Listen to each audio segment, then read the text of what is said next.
Hello everyone, welcome back into this channel, and in this video I would like to show you the way how to create the rolling edits or rolling and edits with only CapCut application.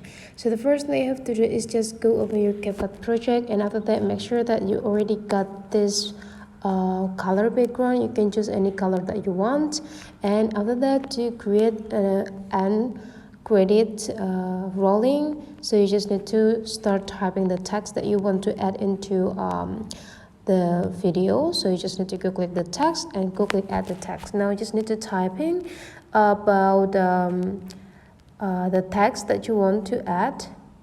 Okay, let's say I would like to type a CapCut. And after you're done, you just need to adjusting the font and the style of the text that you want. So here I will let you change the color into black so that everyone can see it. And after that, you just need to go click this checklist button. And now make sure that the length of the text is just the same with the length of the video. So you can just like adjusting the positions too. So now you just need to bring these straight lines into the beginning of the clip.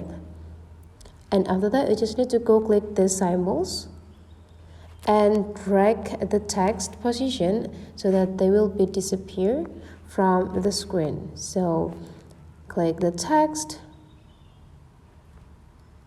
add the keyframe, and now you just need to drag it so that they will be disappear from the screen first.